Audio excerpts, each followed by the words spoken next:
বিধানসভা ভোটের আগে তৃণমূল কংগ্রেসের নতুন উদ্যোগ, তৃণমূল কংগ্রেসের নতুন প্রকল্প আমি বাংলার ডিজিটাল যোদ্ধা প্রকল্পের সূচনা করলেন অভিষেক বন্দ্যোপাধ্যায়। তারুণ্যকে যোগদানের আহ্বান জানিয়েছেন তিনি। এ সম্পর্কে আরো বিস্তারিত জানবো। কৃষ্ণেন্দু অধিকারী আমাদের সঙ্গে টেলিফোনে রয়েছেন। কৃষ্ণেন্দু, আমি বাংলার ডিজিটাল যোদ্ধা এই প্রকল্পের সূচনা করেছেন অভিষেক বন্দ্যোপাধ্যায়, ঠিক কি এই প্রকল্প? দেখো, আজকে এই তৃণমূলের সর্বভারতীয় সাধারণ সম্পাদকের হাত দিয়ে এই প্রকল্পের সূচনা হয়েছে এবং মূল লক্ষ্য হচ্ছে ২৬-এর নির্বাচন এবং বিজেপির মোকাবিলা। এবং যে যুদ্ধ সভায় হয় বা যে বিরোধীদের মোকাবিলা সভায় হয়, এবার সেটা ডিজিটাল যুদ্ধের মতো করে হবে এবং লক্ষ্য হচ্ছে ২৬-এর নির্বাচন। যেটা তৃণমূল সূত্রে খবর যে আমি বাংলার ডিজিটাল যোদ্ধা নামে এই পেজ অভিষেক বন্দ্যোপাধ্যায় আজকে সূচনা করেছেন। এবং অভিষেক বন্দ্যোপাধ্যায় তিনি এই যে ডিজিটাল যুদ্ধের যে বাহিনী, সেই বাহিনীতে যোগ দিতে মূলত তারুণ্যদের আহ্বান জানিয়েছেন। এবং তুমি জানো যে বিজেপিও ডিজিটাল ক্ষেত্রে খুব শক্তিশালী এবং সামনের নির্বাচনকে সামনে রেখে কার্যত বাঙালি আবেগকে হাতিয়ার করে অভিষেক বন্দ্যোপাধ্যায় আজকের এই নতুন প্রজেক্টের সূচনা করছেন। এবং অভিষেক বন্দ্যোপাধ্যায় যে বক্তব্য প্রকাশ্যে এসছে সেখানেও বাঙালির আবেগ সেটাকে হাতিয়ার করে কার্যত বাংলা বিরোধীদের চিহ্নিত করে তাদের বিরুদ্ধে মোকাবিলার জন্যই এই ডিজিটাল যুদ্ধ তার নতুন সূচনা, সেটাই তিনি বলেছেন। ধন্যবাদ কৃষ্ণেন্দু। তৃণমূল কংগ্রেসের নতুন প্রকল্প আমি বাংলার ডিজিটাল যোদ্ধা এই প্রকল্পের সূচনা করলেন অভিষেক বন্দ্যোপাধ্যায়। তারুণ্যকে যোগদানের আহ্বান জানিয়েছেন তিনি। বিজেপির মোকাবিলায় যা তৃণমূলের নতুন হাতিয়ার, বাঙালি আবেগকে হাতিয়ার করে তরুণ তরুণীদের যোগদানের আহ্বান জানিয়েছেন অভিষেক বন্দ্যোপাধ্যায়।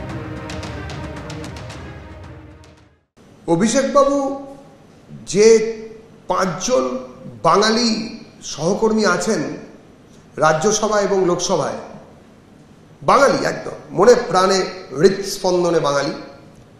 শত্রুঘ্ন সিনহা লোকসভায় আছেন, কীর্তি আজাদ সকালবেলা রবীন্দ্রসঙ্গীত শুনে যার ঘুম ভাঙে, ইউসুফ পাঠান তিনি বাঙালি।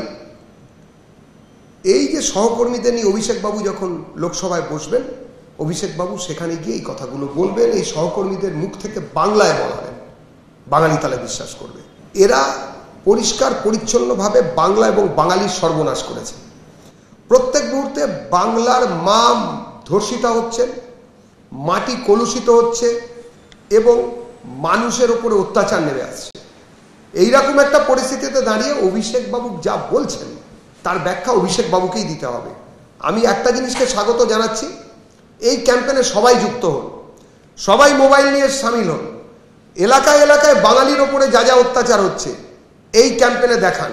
ধর্মতলায় ২০২২-এর টেট উত্তীর্ণ চাকরি প্রার্থীদের বিক্ষোভ, সেই ছবি আপনাদের দেখাবো, যেখানে শূন্য পদে নিয়োগের দাবিতে আজকে তারা বিক্ষোভ দেখাচ্ছেন।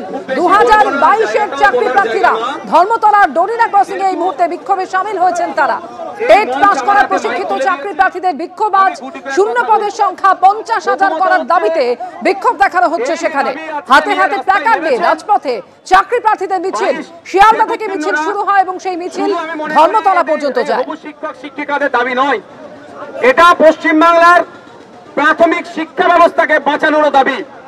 তাই হবু শিক্ষক শিক্ষিকাদের সাথে আমিও রাস্তায় নেমেছি। আজকে এসে আমরা এখান থেকে রাজ্যের শিক্ষামন্ত্রী এবং রাজ্যের মুখ্যমন্ত্রীর কাছে বার্তা দিতে চাই যে পশ্চিম বাংলার বুনিয়াদী শিক্ষা ব্যবস্থাকে আপনাদের শাসনামলে যেভাবে ধ্বংস করেছেন, আর যতটুকু বেঁচে আছে আর ধ্বংস করবেন না। ২০১২ থেকে ২০২৪ এই সময়কালের মধ্যে পশ্চিম বাংলায় প্রায় ২৫,০০০ প্রাথমিক শিক্ষা কেন্দ্রকে আপনারা দায়িত্ব নিয়ে বন্ধ করেছেন শিক্ষক না নিয়োগের মাধ্যমে। আর কত স্কুলকে, শিক্ষা প্রতিষ্ঠানকে আপনারা বন্ধ করতে চাইছেন? এই মুহূর্তে প্রায় সারা পশ্চিম বাংলা জুড়ে ১.৫ লক্ষের কাছাকাছি শূন্য পদ আছে প্রাথমিক শিক্ষা কেন্দ্রগুলোতে। তো অবিলম্বে আপনাকে প্রাথমিক শিক্ষা ব্যবস্থা বাঁচানোর স্বার্থে রাজ্যের শিক্ষামন্ত্রী এবং মুখ্যমন্ত্রীর উদ্দেশ্যে আমাদের এই মঞ্চের পক্ষ থেকে বার্তা, ৫০,০০০ কম করে ৫০,০০০ ভ্যাকান্সির নোটিফিকেশন দিতে হবে, ৫০,০০০ নিয়োগ দিতে হবে এবং শিক্ষা কেন্দ্রগুলোকে বাঁচাতে হবে। সেই শিক্ষা প্রতিষ্ঠানগুলোতে কারা পড়াশোনা করে? প্রান্তিক মানুষেরা, প্রান্তিক সমাজের মানুষেরা, ডে লেবার, ভ্যান চালক, কৃষক, দিন আনে দিন খায়, দলিত, আদিবাসী, মুসলিম সহ পিছড়া বর্গের ছেলে মেয়েরা যারা আর্থিকভাবে দুর্বল স্বাবলম্বী নয়, তাদের পরিবারের ছেলেরা যেই শিক্ষা প্রতিষ্ঠানে বুনিয়াদী শিক্ষা অর্জন করে সেখানে কোনো জায়গায় দেখছি ডেটাতে একজন টিচার আছে, কোনো জায়গায় দেখছি টিচার শূন্য অবস্থায় স্কুল চলছে। এগুলো অবিলম্বে সেখানে শিক্ষক দিয়ে শিক্ষার পরিকাঠামোর পরিবর্তন করতে হবে। তাই এখানে মঞ্চের যে দাবি, সেই দাবির সাথে আমি শুধু সহমত নয়, আশা করছি রাজ্যের মানুষ সহমত যে অন্তত স্কুল প্রতি একটা করে শিক্ষক নিয়োগ করা হোক, 50,000 ন্যূনতম 50,000 শিক্ষক নিয়োগ করা হোক। আমি এখানে বক্তব্য দীর্ঘায়িত করব না, এই জায়গাটাও দীর্ঘ বক্তব্য দেওয়ার জায়গা নয়। আমি শুধু এইটাই বলতে চাই রাজ্য সরকারকে, হয়তো আজকে দেখলেন হাজার হাজার টিচার আসলো, এই ধর্মতলা চত্বরে কিছু বক্তব্য দিল, স্লোগানিং করে বাড়ি চলে গেল। এটা দিকে ভাববেন না যে আমাদের কোনো অসুবিধা নয়। আগামী দিনে এই টিচাররা আসবে প্রয়োজনে, যদি আপনি তাৎক্ষণিক ভ্যাকান্সি ঘোষণা না করেন, টিচারের পরিবার আসবে, সিভিল সোসাইটি উঠে আসবে এবং রাজনৈতিক মতাদর্শের ঊর্ধ্বে গিয়ে সমস্ত শ্রেণীর মানুষ রাস্তায় নামবে। তখন কিন্তু এখানে যে সংখ্যক টিচাররা দেখছেন এইটাই আর সীমাবদ্ধ থাকবে না, সেখানে কিন্তু বৃহত্তর আকারের মানুষ দলে দলে এই মিছিলে পা দেবে। তাই আমি অনুরোধ করব যে আমরা আজকে এসেছি, আজকে এখান থেকে আমাদের প্রতিবাদ মিছিল, আমাদের 50,000 ভ্যাকান্সির ডিক্লেয়ারের যে মিছিল, হয়তো আমরা যত সময়ে নিয়ম মাফিক যে আমরা কমিটমেন্ট করেছি সে শেষ করব। তবে আগামী দিন যদি আসতে হয়, আমি নওশাদ সিদ্দিকী বলছি, আমাদের এই মঞ্চের দাদারা, হবু শিক্ষক শিক্ষিকারা, দিদিরা গণতান্ত্রিক প্রক্রিয়ায় যে আন্দোলন করবে, সেই আন্দোলনে আমি শুধু নয়, বাংলার মানুষকে ঐক্য আবেদন করব এবং হবে। তখন কিন্তু আমি নিশ্চিতভাবে জামা কাপড় সাথে নিয়ে এসে আন্দোলন করব। আপনারাও আন্দোলন করবেন তো নাকি? আপনারাও করবেন তো নাকি? তখন জামা কাপড় নিয়ে আসবো কলকাতার রাজপথে, অর্থাৎ যতক্ষণ না পর্যন্ত ডিক্লেয়ার হচ্ছে, দাবি মানছে, আমরা রাজপথ তখন ছাড়বো না। আর আপনাদের এটা বলে যাই, আমি এটা অত্যন্ত আমি সহানুভূতির সাথে বলছি, ভালোবেসে বলছি। আমি আবারও রিপিট করছি, পশ্চিম বাংলার শিক্ষা ব্যবস্থাটা, বুনিয়াদী শিক্ষা ব্যবস্থাকে ধ্বংস করবেন না অবিলম্বে। যেমন একদিকে 50,000 পরিবার বাঁচবে, 50,000 শিক্ষক নিয়োগ হলে, অপরদিকে এই 50,000 শিক্ষকের জন্য আরো 1 লক্ষ পরিবার আর্থিকভাবে তারা স্বাবলম্বী হবে। তাহলে 1.5 লক্ষ পরিবার বাঁচবে। 1.5 লক্ষ পরিবার মানে প্রায় 5 থেকে 7 লাখ মানুষ উপকৃত হবে।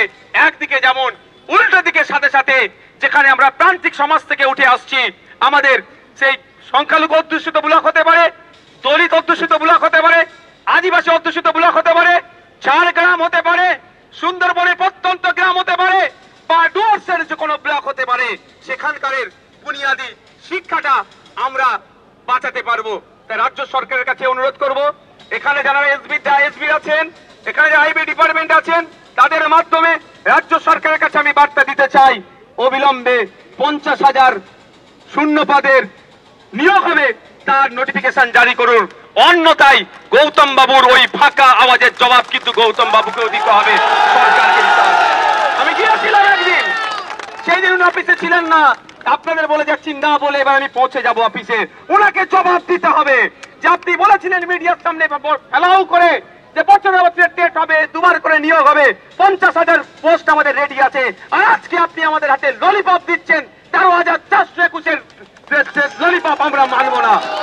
যখন আমরা প্রতিদ্বন্দ্বিতায় নেমেছিলাম, 6 লক্ষ মানুষ আমরা প্রতিদ্বন্দ্বিতায় নেমেছি, তার মধ্যে থেকে মেধার ভিত্তিতে আমরা পাস হয়েছি।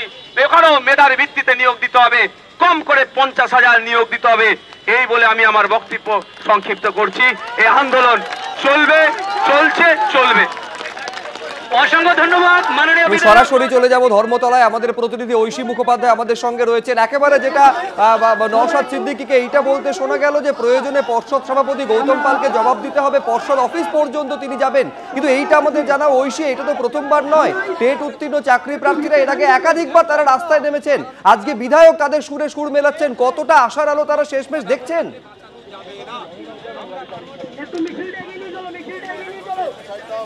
একেবারে দেখো, তারা আশার আলো দেখতে পাননি বলেই রাজপথে নামতে বাধ্য হয়েছেন। এর আগেও তারা কিন্তু আন্দোলন করেছিলেন।